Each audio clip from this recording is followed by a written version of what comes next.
So, welcome, Becky. Welcome to Pocket Pals.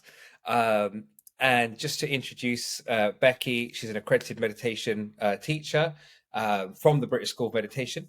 And you've been doing it for quite a few years. I've personally had meditation classes with Becky herself. Uh, Becky, I'd love you to introduce kind of the meditation world and what got you into doing meditation as a career, and and your thoughts about it as well. Brill, thank you. So yeah, and also thanks for having me as well. This is great. It's very exciting. So thank you. So I suppose so starting off with kind of my meditation business. Obviously, you've done my introduction course. My meditation business is all around trying to, I think, well, demystify meditation first of all. There's lots of myths around meditation, such as we've all seen photos on Instagram of people sat cross-legged, holding their hands in mudras, normally on like the edge of a cliff, overlooking the sea, with like wind blowing in your hair, meditating really serenely. And I mean that's great, but it's not really real life. So, and people kind of think that you have to sit in a certain way, or you have to be a certain type of person, or do a certain thing to meditate, when actually just be you. So my business is around finding what meditations work for people as individuals, and also what don't work for people, because I think that's just as valuable.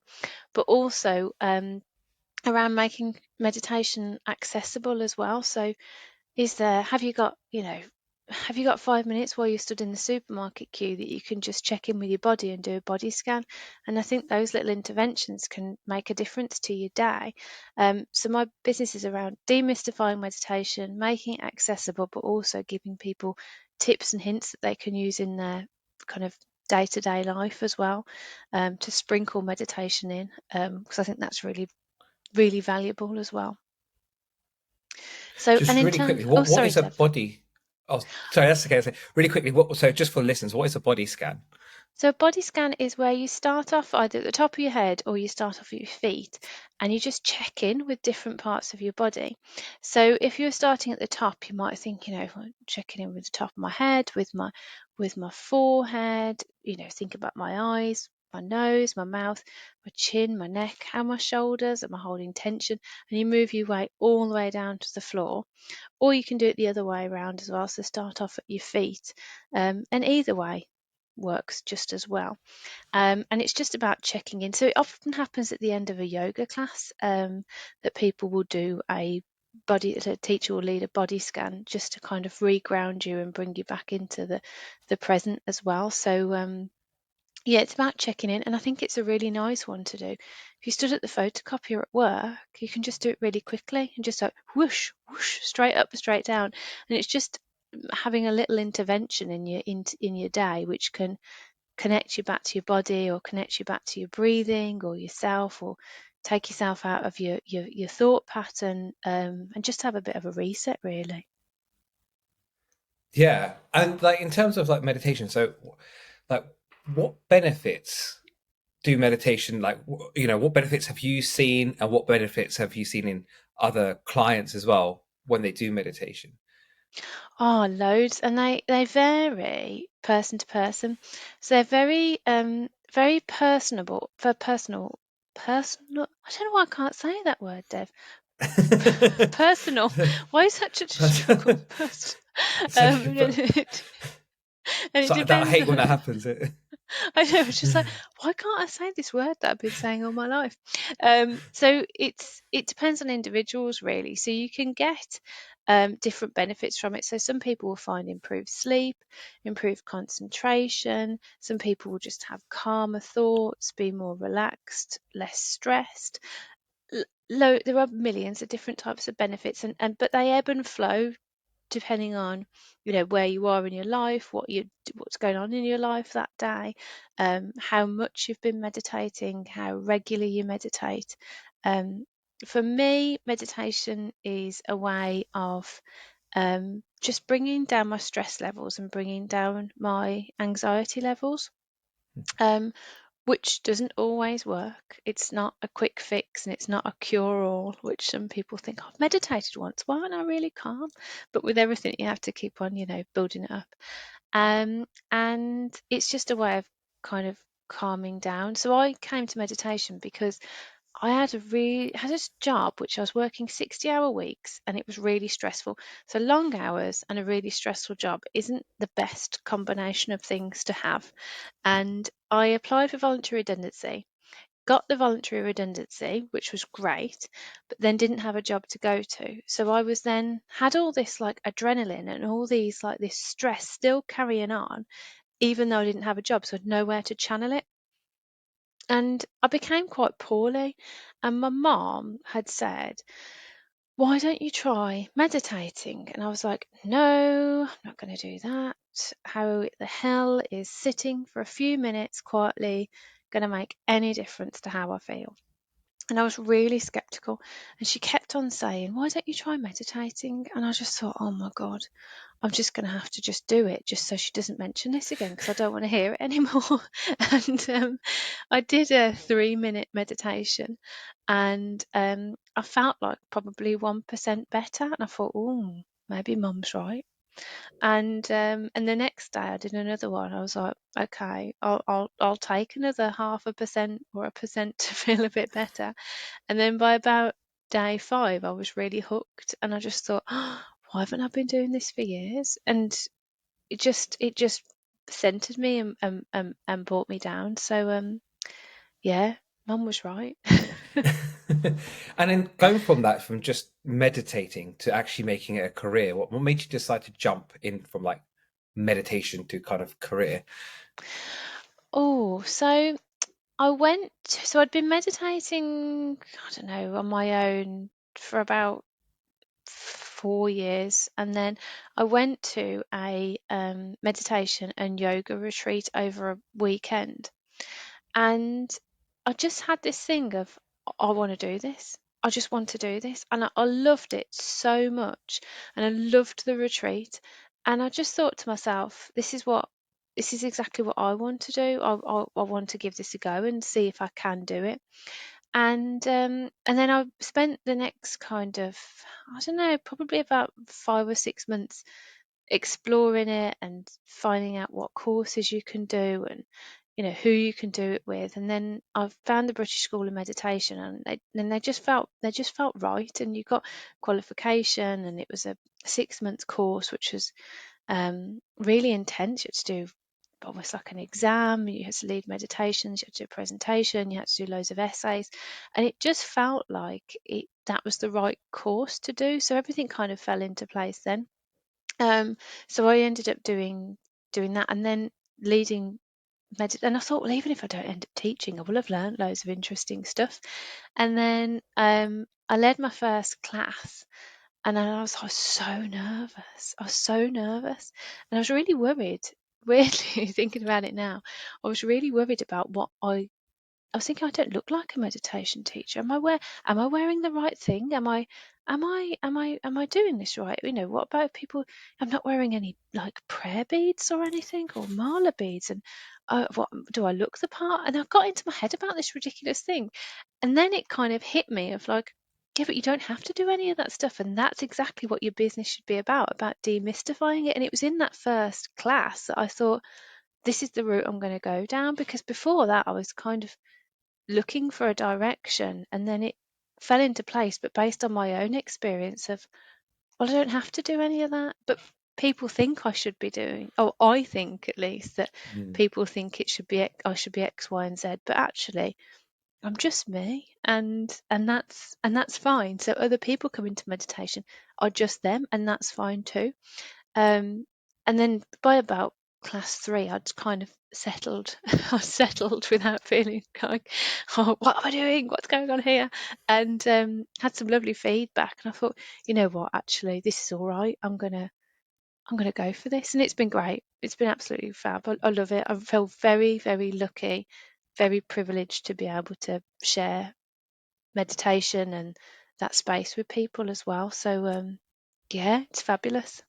That's amazing. And also it also shows that even if you do like meditation, that you do have anxiety, and that's okay. Mm. That's the impression I get. And like, so if you do go to like there's two routes I want to take with this interview, but I want to interview podcast. sorry, sorry, my brain. But yeah, so this podcast, like, I want to talk about number one about the fact that you switched from a 60-hour high pressure job into like a meditation coach and the difference between that. But actually, something that just called out from when we were speaking is like, how do you deal with anxiety? Because I'm guessing meditation, number one, helps with that. But let's say you're there in the moment, you're about to do like a presentation, or you're about to teach a class, or you're about to be in front of a whole crowd. Like, how do you keep yourself calm in that situation? So, I think that so I have a diagnosis of anxiety and depression. I don't feel like I have either of those any longer, but but that is because I manage it. I mean, Mm. and other people will disagree, but for me, I think that if I don't feel like I have anxiety or depression at the moment because I swim, I do cold exposure, I read books, I do lots of walk in the countryside, da da da da. Da. And meditation is one of those things on my list of things that keep me well. So right now I wouldn't say I have anxiety or depression, but I know that if I stopped doing those things that keep me well, I could go back into that. So I say I have a diagnosis of it. Do I have it at the moment? Well, yes, but I don't have any symptoms of it. It's a an interesting one. So so meditation absolutely helps me with managing any mental health issues that I feel like might be rising up. The same with lots of people. And I suppose you have to just keep that up and keep that going. But in terms of kind of everyday anxiety, such as if you're doing a presentation, I watched a TED talk years ago about power poses. So standing like a big giant starfish and putting your arms out in the air and standing with your feet apart, like and taking up loads of space. And this TED talker said if you do that, then you are for 2 minutes, you're going to be 30% better than if you didn't do that. And especially for women, because women cross their legs and can make them self quite small. Just take up some space. And I find that is the biggest help. It's not a meditation thing at all. Well, in some Yeah. ways, arguably it could be, but it's checking in with yourself. It's taking up space. But the reason it helps doing like a power pose for me is because it makes me laugh at myself and it makes me think, oh my gosh, you're such an idiot, as if you're doing this. And then also that calms me down because I think that kind of humor is really important, isn't it? So Mhm. but I think my meditation just supports my everyday anxiety. Um, I always do a meditation before I do a class, just to kind of check in with myself, to ground myself, to make sure I'm turning up as the best possible version of me for other people. And most of the time that's successful, but otherwise sometimes my mind will just be the same as everybody else, ping ping ping ping ping, Mm. thinking of loads of thoughts. So but I think it's just about removing that self pressure that you are going to have thoughts when you meditate, and that's absolutely fine. um yeah, and I think another meditation that I use regularly, and we must have spoken about this in class, is where you trace your fingers. So Oh start yeah. off at your wrist, and as you move your hand up your thumb, you breathe in, and as you move your finger down your thumb, you breathe out, and you keep tracing your fingers and do it really, really, really, really slowly. And Mm. then once you get to the end, you swap hands. So you ended up taking 10 mindful breaths. And I think that's a really nice one because you're connecting your body, you're connecting to your breath, and also you can do it under your desk when you're at work if you're in a meeting that's a bit stressful. So this is another one that I use, very regularly, Mhm. as well as a bit of a grounding meditation to kind of check in with myself as well. So it's a good one. It's a good one to keep in your back pocket, I think. Yeah, yeah. So I mean, because I work at home anyway. Like, if I get, I just usually just scream. I'm good to go. That's good Ah, too. so Yeah.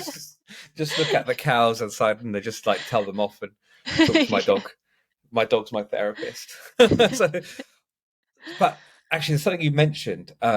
and it's something that so I know Tom, and uh, and he's your husband. Sorry, I just my brain went. What was he? Yeah, he's your husband. But Yeah, my partner, my your partner. We're partner, not married. not married. Okay, I'm gonna edit this Don't bit marry out. us off. You guys should get married. No, no, your partner, and something that you both talk about, and I've heard it from him as well, is about like cold exposure. Mm, Um, and I mean that has to require some sort of mindfulness to go through. I'm guessing not just that mm. you get used to being cold. And like, can you talk? I know this is going a bit off track, but I would really love you to talk as a meditator, like how you feel when you go into like this cold ice bath and having to breathe it out, kind of thing. Yeah. So I think cold exposure is very linked to meditation, because the only way that you're gonna I'm gonna say get through, but that sounds a bit dramatic. Get through an ice bath is by breathing. And I think your breath is really your breath is just really important as an anchor. So yeah, I got into cold exposure probably, but it's certainly during the pandemic. And I started at the start of the pandemic. I started doing an online breathing course with a Wim Hof instructor. And it was online weekly. It still is now. He's brilliant. And so I started doing that, and then I did one of his courses. And I'd never done an ice bath before, and we did an ice bath in a car park in Nottingham, Wow. and it was 2 minutes, and it was really terrifying actually. And then carried on doing his breathing, and then just got really into wild swimming, like lots of people have over, since the start of the pandemic, connecting to nature, connecting to your body, going out and finding a different type of community as well. And I think wild swimming, and which is a type of cold exposure, but also ice baths, are before you do that, you have to set your intention like you do with any meditation, and then you have to check in with your body. There's another meditation tick. And you have to also concentrate on your breath. So when I'm wild swimming, I'm always breathing in for the count of 10 and out for the count of 10. And even if my 10 is 1, 2, 3, 4, 5, 6, 7, 8, 9, 10, I have to get to that, because otherwise, if I start to breathe like rapidly, you then start to panic, and that's not very safe. And so yes, I started doing ice baths with different teachers, and then did a Wim Hof weekend with Wim in September, which I was very lucky to do. So really quickly for the viewers again, who is Wim Hof, and like, yeah, yeah, it would be lovely to know because I think some people might not know who Wim Hof is. Sure. So Wim Hof is also known as the Iceman. And he's this Dutch guy who has kind of started a worldwide movement of cold exposure. And he does all these like crazy challenges, like walking up Kilimanjaro in just his underwear and boots, and just by controlling his breath. Or he does experiments to do with exposure to E. coli, and then getting rid of it by breathing, which all sounds incredibly far-fetched, but this is actual science, and there's loads of he's worth a Google. He's fascinating, absolutely fascinating. And it's about breathing, and it's about mind over matter, a lot of it as well. But it's for me, cold exposure has taken me on this really interesting journey where it's one giant meditation. So in December of last year, I did a week in Poland with two amazing Wim Hof instructors. And the second to last day, which was our kind of biggest challenge, we walked up a mountain, which was 3 hours up and about an hour and a half down. But on the way up, it was -10, but the wind chill was -16. And we were all wearing a bikini and boots. What? And yeah, I know, it was really crazy. It was really crazy. And obviously I was cold. Obviously I was cold. There's no point going, oh, I was really warm. It's like being in a sauna. It wasn't. It was cold. But the only way that you manage to do it is, first of all, mind over matter, setting your intention, and your breathing. Hmm. And actually, I ended up for about half the mountain, which must have annoyed everybody around me. I chanted half of for about an hour and a half, just constantly chanted because that was the thing that hooked me into my body and thought, I can do this. And you've done my course. We didn't do any chanting, but I love a bit of chanting. Chanting is my favorite type of meditation. So I would say I did got up the mountain in the snow Wow. by chanting and just by setting your intention, focusing on your breathing, all those things that you do in meditation. And it was remarkable. There was a woman with us who was 74 and she did it as well. She led the group and she was at the start and we were all going at her pace. And there were 25 of us that went, which was, yeah, it was a mad experience, but it was also a giant meditation, I would say. It's like meditation in action. Yeah. Doing this, like, just such a wild experience, and just felt incredibly lucky to be able to go and do that and experience it. And God, if anybody gets the chance to go and do it, go for it. It was brilliant. But I think you've kind of nailed it on the head with from what you're talking about. Is meditation is not just sitting there, you know, and actually walking while in the like cold, like almost, putting your body to its like absolute limit and just putting your mind over matter. And I suppose that's a good question. I mean, besides the cold therapy, was there anything that you found that you could achieve while you put yourself into like a other meditative state or use meditation to kind of put yourself into a place? I think after the mountain, I felt like I could achieve anything. And I think you put yourself in these situations because you want to learn something about yourself, and a lot of it is about putting yourself in situations that you that make you feel uncomfortable. And I think that with that, I think if you stay in your kind of safety bubble, that's great, but are you going to grow there? Mm, Maybe, maybe not. But if you put yourself in a situation where you are uncomfortable, I think that's where the growth happens. And I think there's something quite magical in that. And if something makes you feel uncomfortable, so, even as, some people don't like presenting in front of people. If you do it once, you're going to learn something from that. But if you don't do it, you won't learn what you've learned. And I think that's really important as well. I think that's just a really important lesson, just to, give things a go, feel a bit uncomfortable. That's all right, because you'll get something from it, and things will be easier the next time. Um, which I think is a good way to live, and it's certainly how I try to live. I don't want to sit in my comfort zone all the time. I want to explore and learn and just experience the world, I guess. I think, yeah. I mean, when you're talking, I was thinking about this about my life. It's like I really hate comfort zones. Like that's my uncomfortable bit where I'm in. Like when I feel comfortable, I get a bit like, oh, what to do next? And Mm. I need. Yeah, I mean, I'm trying to figure out why. Like I can't like kind of sit still or do just one thing at one time. Um, and I suppose something that I want to move on to now is really about that kind of dichotomy between 60-hour work week, which is mad, right? Mm. I could imagine just doing one job for 60 hours kind of thing. And then going into a career in meditation.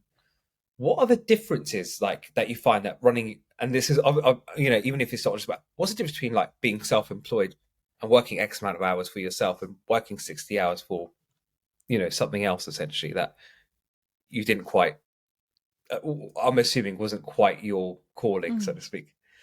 Absolutely. So, I do meditation work part time, and I do have another job. So I work at the University of Birmingham for 4 days a week, and I have Fridays not at the university, but that's my meditation admin and planning day.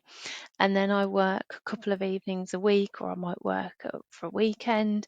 So, I have got a balance, which is really good. And my University of Birmingham job, I enjoy it. The people are absolutely lovely, and it's really, I feel very lucky that I can have that kind of balance between the two. Mhm. And I'm not working 60 hours a week anymore, which is so much better. And I like being able to have kind of my kind of fixed income job at the university, and then my self-employed wage, because it also means that there are stuff that I don't have to say yes to in my meditation business, that if, because I'm not trying to be like, oh, I've got to do that because I've got to bring the money in.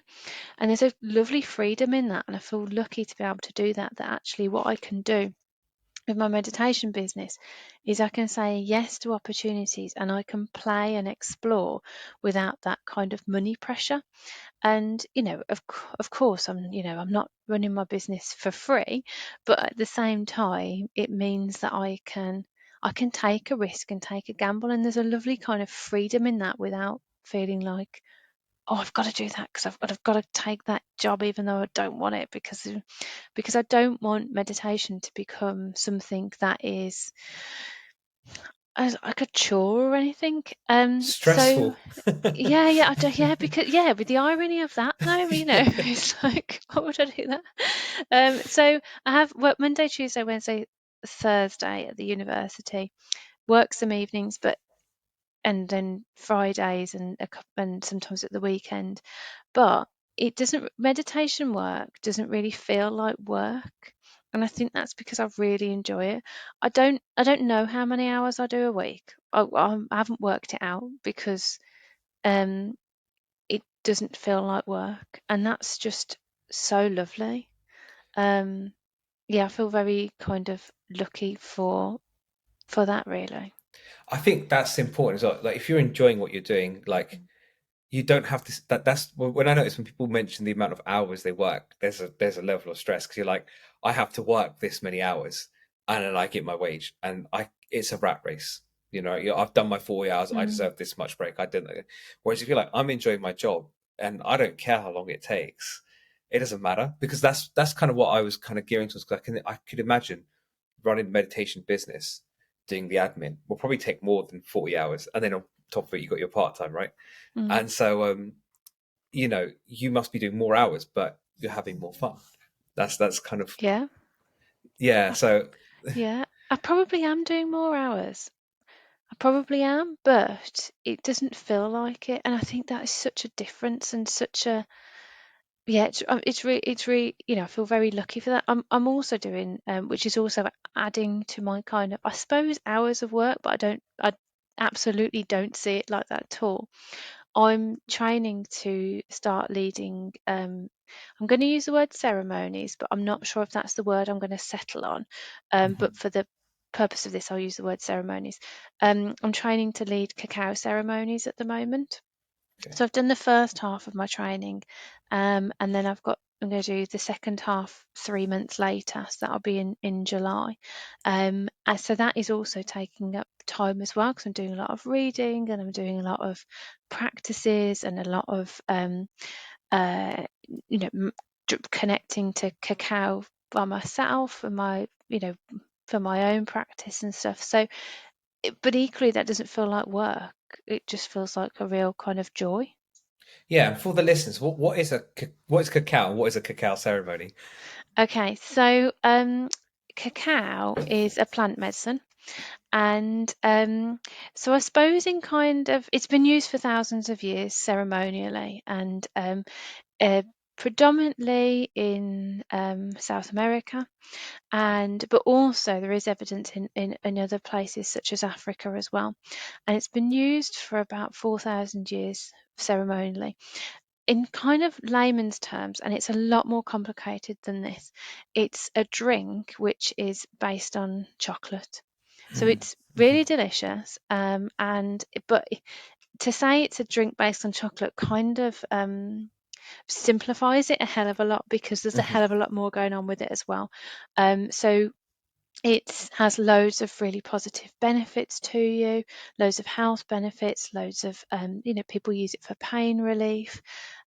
People use it to help sleep or stress, for lowering blood pressure, for loads and loads and loads of different things. And there's loads of research that's gone into it about how it can, by drinking cacao and drinking it mindfully, can really support you. And in cacao ceremonies, it would be an hour and a half, maybe 2 hours, and you'd open the space, you'd do a grounding meditation, you'd mindfully drink the cacao, and then you would then do a journey, and you could end up looking to meet Mother Cacao, for example, or you could journey on some other kind of reflection. You would then finish the journey and then do a group reflection or reflection on your own, and then close the space. So that's how a cacao ceremony would generally work, but there are lots of different variations on that as well. Um, and it's just a really lovely grounding thing to do, that kind of, I don't know, for me it's it's a good leveler as well. Mhm. And you think, I'm drinking a drink, and which Mhm. is delicious, but I'm getting all this good positive stuff from it as well, and I'm taking time out of my day, and I'll put some music on and drinking it mindfully, and making it mindfully as well. And it's a hell of a lot more involved than I've just explained, but I suppose that Yeah. would be a very kind of whistle stop tour. But so I'm doing that at the moment, which is just fascinating to me. But it's about that learning, and what you're saying about, about there's always something else. But I think that's having a curious mind, isn't it? Mm. And just gathering as much information like a sponge as possible. Yeah. Well, I always think, look, you got one life. Yeah, whatever happens, you got one Yep. life, and it's very, very limited. Like 70 years is not long at all. And I mean, we're about halfway through our lives, and it's just like there's so much more to do. I don't think I can fit it in half, so I'm trying to gather as much as I can before I Yep. go. Like, so, Mm. but I mean, with the cacao ceremony, and actually, I think it's something the stuff you do in the cacao ceremony, like mindful preparedness. So I did the same thing again, got confused with and like mindful drinking or eating. Going into meditation trance.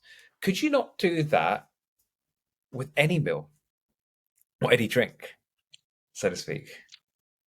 Absolutely, absolutely. And there are some people um, that don't want to drink cacao, but can still connect to cacao by holding the beans or holding a block of what is cacao paste, which cacao paste makes it sound like it's wet, but it's not. It's a solid block. Um, but equally, you could do that with anything, and some meditation teachers will do that with a piece of chocolate or a piece of fruit. So I don't. I tend to, other than cacao, but in my kind of away from cacao in my kind of standard meditation sessions, I don't tend to bring food into it, just because some people have. I think it's important to be really mindful that some people, have issues with food, and I think so. I do tend to try and avoid that, but a lot of meditation teachers do use food in their meditation sessions, and that's fine. But I think if you come into a cacao ceremony, you know what to expect, rather than it being kind of almost like sprung on you that this is part of a course. So that is the only reason I tend to avoid food. But absolutely, I mean, I think that mindful eating is really important, because you are connecting to the food in front of you, you're connecting to where it's come from, you're connecting to the taste, rather than, as I think most people have probably done, is sat at their desk at work typing and ramming a sandwich in their mouth, yeah, and then gone, oh, have I just eaten? So I think mindful eating is really important. It's not something that I tend to teach, because I think that for some people, you just have to be mindful of people's what people are bringing that you don't necessarily know about, and you don't want to I don't want my sessions to be kind of triggering in any way for people. So that's the reason I tend to avoid it. But equally, there's such a place for that. Yeah, it's mindful eating is a big kind of big area to explore.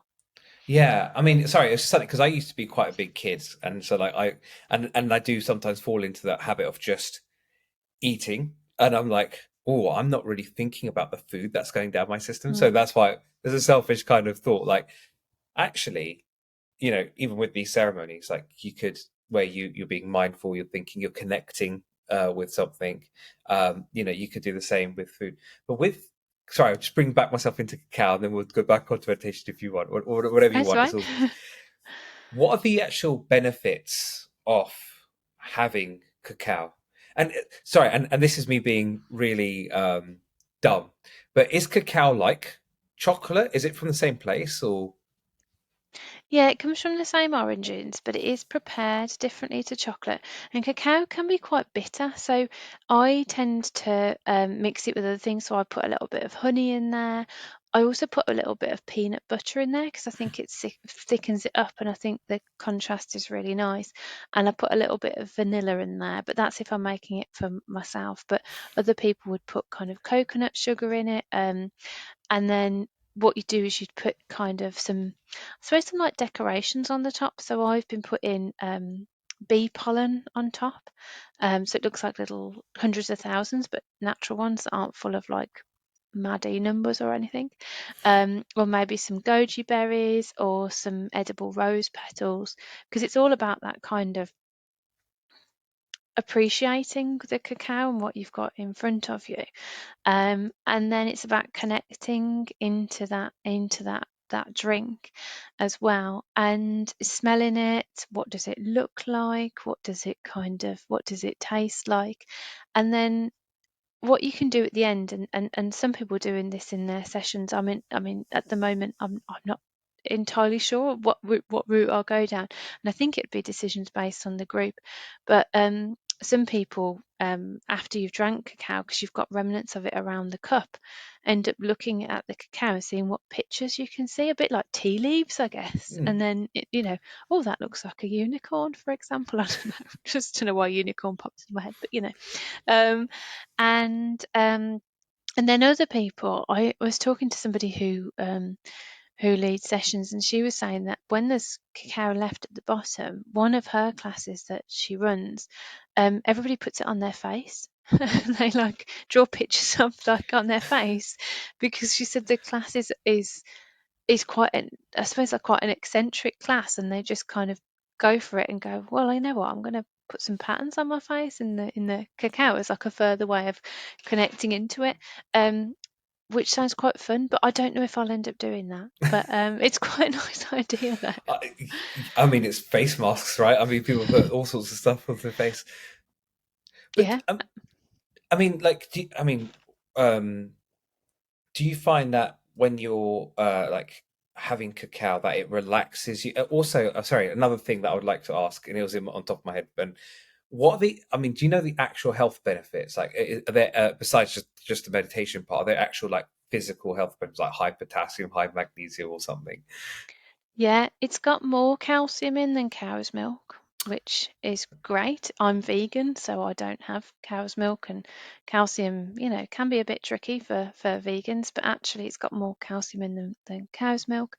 It reduce Studies have shown that it reduces blood pressure, and it levels out your blood sugars. Obviously, you wouldn't have it in place of insulin if you were diabetic, of course. Mm. But it does have a leveling out effect for people as well. Um, it's full of flavonoids as well, which are really good for you. It's like, people describe things as a superfood, and I'm always a bit like, I don't know about that. That just seems like quite like faddy. But actually, because cacao has been used ceremonially for so long, and there have been loads of studies to find out what else it does and what actually it has in it. And it has loads and loads of health benefits. It does have caffeine in it, but it's half the amount of caffeine than a cup of coffee. but the caffeine burns off twice as fast as caffeine as well for the same amount. Um, so I'm quite sensitive to caffeine, so I don't drink coffee Mm. because it after about an hour and a half, I'm like, oh, I'm so anxious. It just doesn't work for me. And I only have 1 cup of tea, caffeinated tea a day for similar reasons, and it's pretty weak.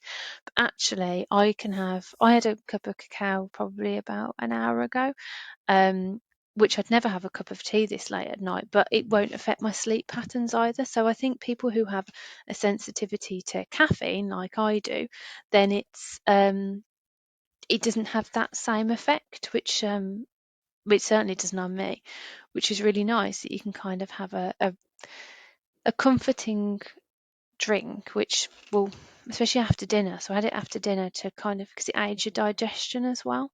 So there's Mm. loads and loads of stuff going on, and I feel like I'm just kind of scratching the surface of it at the moment. But it's yeah, I think it's just a I think it's a wonderful thing. But superfoods is a bit thrown around a bit, but I know that it is on the list of kind of superfoods as well. Wow. Yeah, no, because I mean, as I said, I've heard about cacao. I've drank some in the past as well. But like the actual benefits and like the meditation behind it, I'm not 100% sure, how it works, but thank you for that. And so going back to meditation, and this is going to be a bit of a strange question because I love throwing curveballs at people. That's okay. Is there any meditation to get you pumped? Like just right, okay, I need to go. I need to like get my heckles up.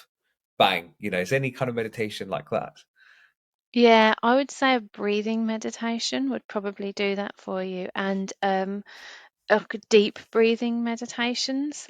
Um, but equally, it's about finding what pumps you up. So we mentioned body scans earlier. Mhm. So and I have to always think about this because in my brain it's the other way around. So if I do a body scan from my feet to my head, that Mhm. relaxes me, but that is meant to pump you up. Now, that Right. doesn't work for me, but that is only because when we were little, if my sister and I couldn't sleep, my mum used to do a body scan with us when we were in bed to get us to sleep. She'd go, focus on your toes, focus on your feet, focus on your heels, your ankles. And then by the time you got to like your shoulders, I was just like flat out. So in my brain, then that is a meditation that relaxes you. But for a lot of people, a body scan from your feet to your head makes you feel energized. Um, I would say a deep breathing meditation is gonna make you feel quite pumped. Mhm. Um, but equally, things like walking meditations or and then moving into running, because running is such a mindful thing to do because you've got a Mhm. rhythm, you're connecting to the floor, you're in a rhythm. If you're focusing on your what can you feel, how is your body, that in itself you can that can be a meditation as well in itself. um and that's obviously going to pump you up as well, but probably a deep breathing meditation would get you like, yeah, raring to go, I think. Something that as you know, I do kung fu, and something that my Sifu does. I don't think he realizes he does it as well, but like he can somehow get the whole class to just like up their energy levels and like almost like a collective meditation, even though Mm, it's usually like, you're doing kicks like this, you do. And I'm just thinking, how does he do it? I don't know, but he's such a good teacher. So I'm always like, how does it work? Like, how have you done that? Because he's such, yeah, he just understands. I think he understands more than he lets on, kind of thing. So, um, absolutely. Yeah. It's probably yeah. reading the room and stuff as well. And I think that's an important part of being a meditation teacher. And I imagine it's the same for your teacher as well, that you have to read the room. And if there's people that need to be brought in a little bit more, people that are a bit more skeptical, like I was when I started, it's a different type of attention. But yeah, he's probably reading the room and going, "This is what they need now. Whoa, come on, guys." Yeah, I mean, yeah, I mean, yes, I mean, he's a teacher as well, like an actual teacher. So, Mm. yeah, I think he's brilliant. And I'm not just falling. I've been learning off him for about 11 years now, but I still think every time I go to a lesson. Anyway, enough about Sifu worship. um, so, uh, so what do you think in the future your meditation sessions will kind of go towards? Do you think you're going to mix the cacao with the meditation, or do you think they're going to stay separate? Like, what do you think your future's going to hold? Um, I think that so I've been teaching for about 3 years, and I feel like I've gone through evolutions already. So I started teaching in 2020, which was online. I then moved into face to face, which it felt like quite a big jump, to be honest, much more of a jump than you'd imagine. And then I started adding in retreats, for day retreats, which is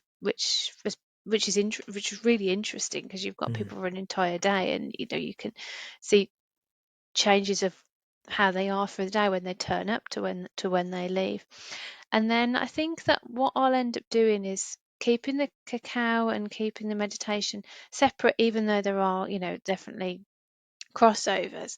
Um, and I'm not sure, but I think that's exciting as well. So yeah, I don't know, but because I'm having that freedom of exploring and seeing where things go, I think there's beauty in that. And I'm doing a few more corporate sessions as well, which is incredibly different to doing a class with, I don't know what the word would be, non-corporates, individuals. It's a very different setup because they're in a work environment. So that's a very different class to the one that you were part of. Um, and then what I'm doing at the moment as well, because at the start of the year, I wanted to connect more into the seasons, connect more into paganism, connect more into marking the year, and instead of just kind of going through the year and then suddenly you're like, oh, it's September, how did this happen? So one thing I started doing, and to be honest, I started the class really because I thought I need to be accountable. So I do a monthly online meditation. It's only 45 minutes. It's the first Thursday of the month, and we talk about all things that are going to happen that month. So on Thursday we did about May. So we spoke about Beltane, which is the pagan spring festival, and May Day. We spoke about International Dawn Chorus Day. We spoke about the full moon because it was the full moon on Friday. And the session, it's about connecting into the months. It's about what's going on in the month, the folk tales. There's normally a bit of music. There's always two meditations, but the meditations are based on stuff during the month. So mhm, last week we did a full moon one, which was about releasing, and we did a Beltane one, which was around realizing your goals and nourishing seeds. So it was a bit like letting go of the stuff you want to let go, and then the second meditation is about realizing your intention and setting an intention. And we're moving through the year, and that I'm really loving. And that was one of those things I just decided over Christmas. I was like, I want to know more about this. I want to be accountable to people. I'm going to do a session that I think is interesting. And you know what? If people come and they think it's interesting, that's fab. And they do. And it's a lot of fun. So in April, we were talking about how if you hung hot cross buns up in your kitchen, it would protect you from shipwrecks, for example. I mean, yeah, I right. know. Yeah, who knew that was a thing? Like stuff like that. So it's not deadly serious. It's just like, I think this is interesting. I hope you do too.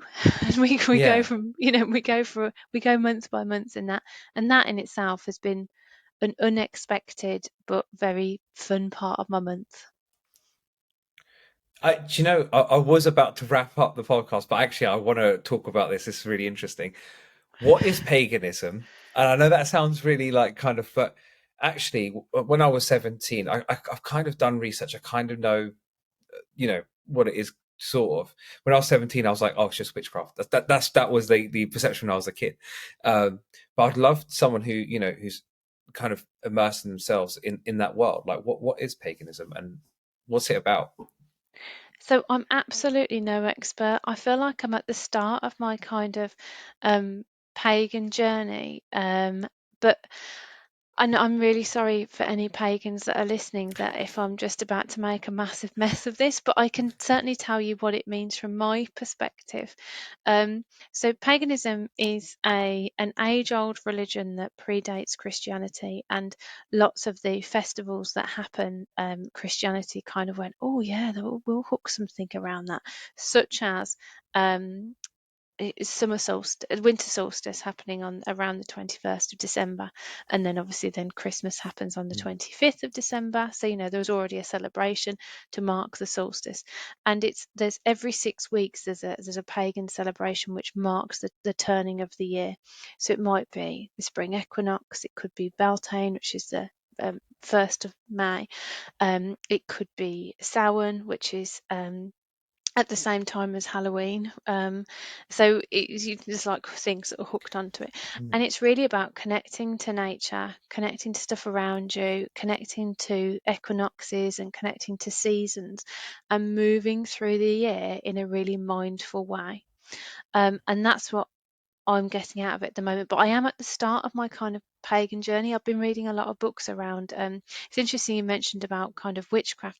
I've been reading a lot of books around witches and witchcraft, and I think the history of that's really fascinating because generally it was predominantly women who were unmarried, who lived on a little bit of a fringe of society, didn't fit in with society, who felt like herbs and healing naturally were a really good thing, and a lot of women were persecuted by not just the Christian church, but that kind of system.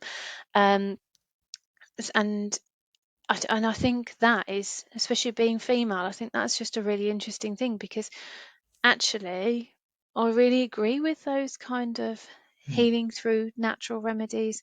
I agree.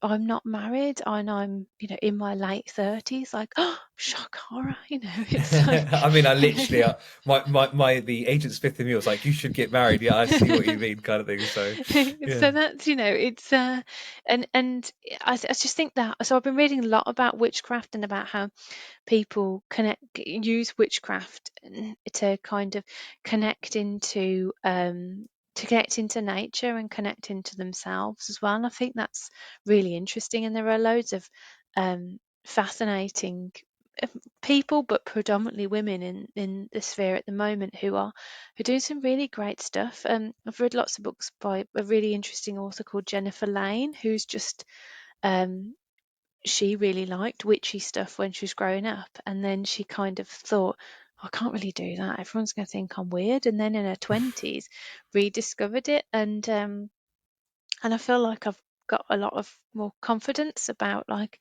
you know what, that is, it's all right to be a bit witchy. So that's it's that's all right. Just do you. So I think it is wrapped up in it. The two are linked, and it's it's you're right when you said about you thought it was a bit kind of witchy. Well, yeah, but let's embrace that. I think, why not? Yeah, and no, exactly.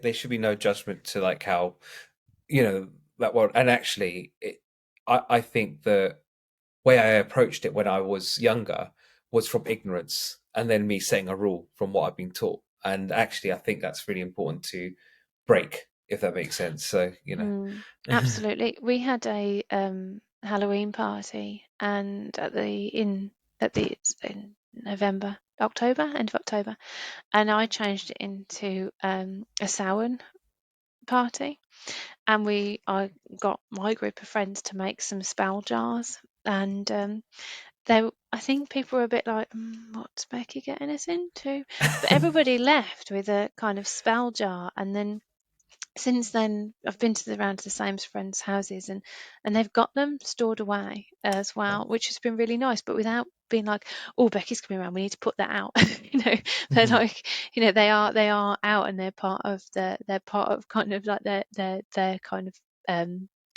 well, one friend's got three, her husband and her sons up in they've got like a bit of the top of their kitchen, and they've got them there, so they're kind of in the middle of the house and are quite prominent, and they've got their kind of spell jars. But I have had a few like, okay, well, I have had a few kind of negative comments about being exploring, and it is, only exploring at the moment, about things like witchcraft, because it does have such a negative connotation. But for me, it's, I don't know, going down to the local elderflower bush and snipping some off and making some cordial. That's a bit of witchcraft, isn't it? And Yeah. that's great, because you're learning things as well. But it's not. I think that I think, if we could, when we could go into kind of patriarchy and all the rest of it, but there is like a, oh, and I could talk about that for hours. But there is like a kind of like a stereotype of, like an evil woman who lives on her own, who's got a hooked nose and a wart on the end of her nose. She's got long green hair and a pointy hat, and keep away from the witch, because she'll give you an apple and it will poison you. And I think Disney had a lot to do with that, Oh, though. Disney and Snow White. Disney and the patriarchy. Oh. Oh, yeah. I mean, sorry, just kind of going off tangent, but like I was thinking about Beauty and the Beast and how, I mean, it's really just Stockholm syndrome, just kind of, on display. And it's like, oh, look at this woman really converting this man who's captured her without her own will because her father, and then she just turns it. I was like, that's Stockholm syndrome. That's not something to be celebrated, you know. Oh yeah, I don't think it's as weird as Cinderella, though. I mean, Uh, Cinderella, I think, is really strange that you've got somebody, a woman in domestic servitude by her evil sisters, who then is reliant on a prince to save her, but he doesn't recognize her when she's in her normal clothes, only when she's beautiful. Whoa, like, what is all that about? it's just, It's horrible. he's so Cinderella. basically the prince was a typical Tinder date. It's like, Yeah, just, oh, you got filters on. Okay, I'll swipe right. Swipe right. I yeah. can't remember. Oh man, It's yeah. awful. So yeah, Beauty and the Beast, weird, but I do think Cinderella is the weirdest one. Anyway, there we go. Oh, I mean, okay, sorry, it's okay. We can go off like kind of him. It's my podcast, so if you guys are stop, we're going to do a 5 minute present meditation at the end. So if you want to skip 5 minutes before the end, you Yeah. can. I'm going on about this Disney thing. I was thinking about Aladdin, right? Aladdin annoys me, okay, and Lion King. So they're my favorites, right? So Aladdin, the Sultan is running a whole village, right? Um, and the sorry, village, a whole city, and the city's like rubbish. You got beggars, you got thieves, people are starving, etc. Right? Obviously, the thing's not running properly, and you got this guy who's like, "Listen, you need to sort it properly. You need to sort the whole thing out, right?" And he doesn't look like he's rich. He's using obviously dirty tactics like Littlefinger, right? And Hmm. then the only way to kind of now this guy's trying to literally, because the whole place is going to like rubbish, is trying to wield the power of like a demon or genie to sort the whole place out, and it gets thwarted by a street rat. That kind of, it's like, actually I agree with Jafar. He's trying to sort a whole town out, and this one guy who doesn't really understand what's going on, is stealing basically, has decided to thwart this guy's plan. Another one. Sorry, I am going No, off. no, no, no. Carry on. I love it. Sorry. Lion King, right? Mhm. Right. What Scar did was actually nice compared to what other lions do, right? If Scar decided, if in the Lion King world or the lion world, if a lion overthrows another lion, he will kill the children. No questions asked, Whoa. right? He said, Simba, run. Like run because I care about you. Obviously, there's love there. He could have just killed him, and in like normal, monarchy like Game of Thrones stuff. So Scar was quite nice, and he was trying to do equality. So what he's saying is, equality is wrong. The hierarchy is right, and you should follow the king. That'd be very dark, though, wouldn't it? Be dark. It might also scupper the film, though, if I mean, Scar. disposed of Simba in a different way, it would be dark. It would be a lot darker. I'm not sure. I don't know Disney how would have many liked people it. would. Yeah, Yeah, yeah. Would be great. I suppose. Yeah, you had to. Yeah, he had to have plot armor, Simba. I mean, you Yeah, know, it I mean, might it's have still like. quite dark. Like, Oh, I know, I know, absolutely, it's still quite dark. You're right.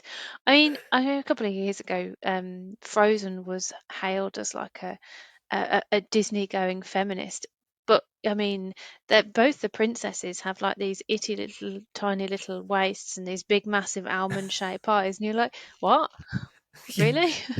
People don't look like that. but then there No. was obviously Encanto, and you had what's it called? You had the big girl, and I really liked that. There was something that I was haven't really positive. seen it. I haven't Oh, seen it, but I liked Moana. I thought Moana was like, yeah, she's pretty badass. That's all right. I can get on board with this. mhm. Yeah. Okay. Let us wrap up. Sorry, I had to talk about that, and then but my wife is showing the baby bonnet. Like, look after the baby, so I might have to wrap it. That's fine. Before we finish, Becky, I would love you to, like, if there's a message you'd love to send, like, based on this podcast, if you could just kind of give us a message, and then afterwards I'd love you to start a meditation for the last 5 minutes. Perfect. In terms of a message, I don't know. I suppose just based on the conversation, just do what makes you happy.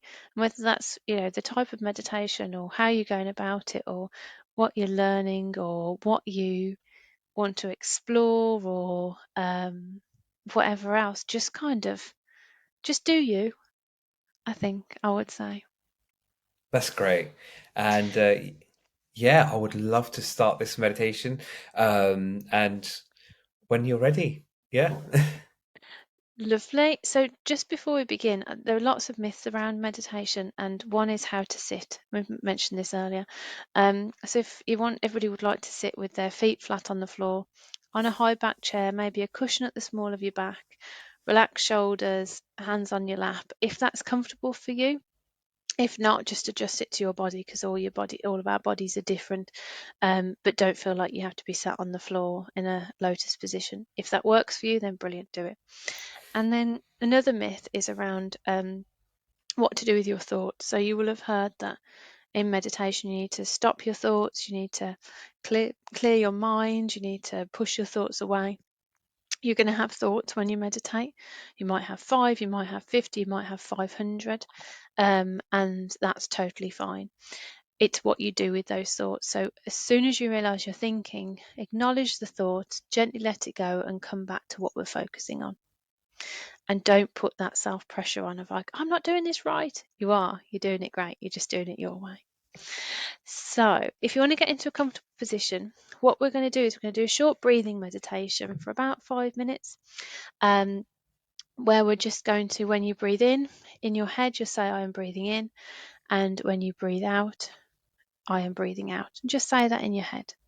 And I'll guide you through that. So, if you want to get into a comfortable position, and we'll begin. I invite you to sit comfortably and feel your feet placed flat on the ground, with your hands gently resting on your lap. And if you haven't already, gently close your eyes and notice your spine, and maybe try and sit with a nice straight spine to support your positive intention for your session today. And notice your shoulders. Are they relaxed and comfortable? Maybe you'd like to roll them up to your ears and allow them to drop into a relaxed and comfortable posture. And gently focus on your breath. There's no need to do anything special. Just watch your breath and breathe in your normal way. You may feel the air enter your lungs. Feel your chest or stomach expand on the inhale and decrease on the exhale. Just breathe in and out,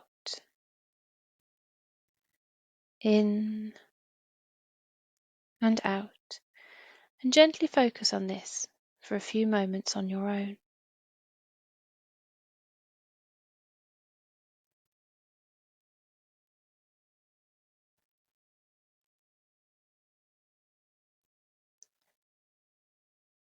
And now focus a little more on the breath.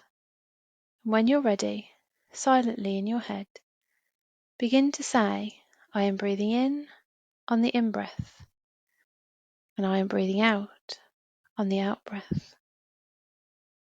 I am breathing in, I am breathing out. And just continue the words on your own, at your own pace. Just repeat it to yourself. You may like to speed up or slow down. Just find the right pace for you. I am breathing in, I am breathing out.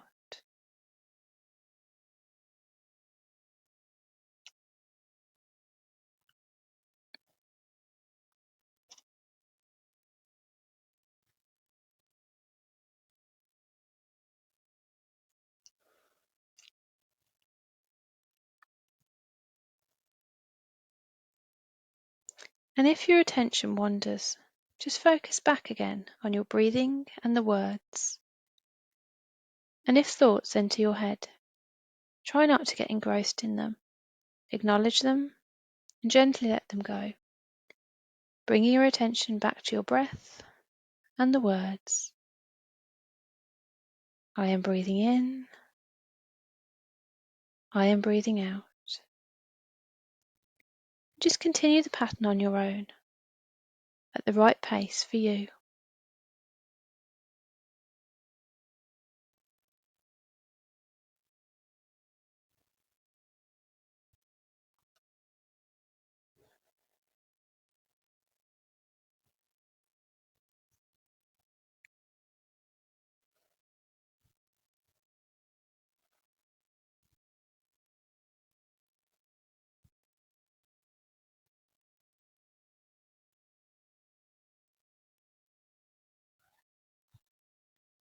And now gently let go of the words and just watch your breath, continuing at its normal pace, naturally breathing in and out.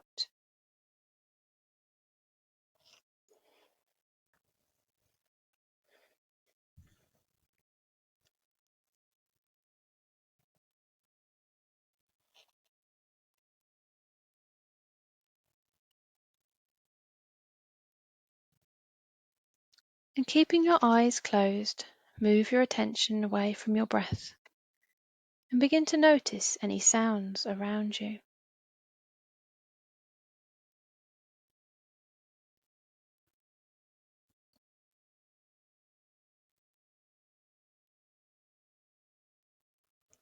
And feel the floor and seat beneath you.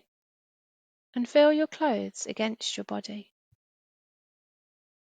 And when you're ready, begin to bring awareness back to the body by gently wiggling your fingers and toes.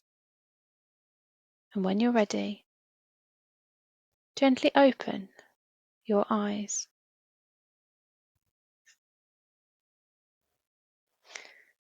Just maybe you want to have a big stretch. I think having a big stretch is really nice. Maybe a drink of water, maybe a wiggle, whatever's going to feel good to you. Thank you, Becky. And I will be putting your website on our link. And, please do visit Becky's page and you can see all her services there. So thank you very much. Thanks, Deb. Thanks for having me. It's lovely to have a chat. It was great. Thank you. That's all right. Brilliant.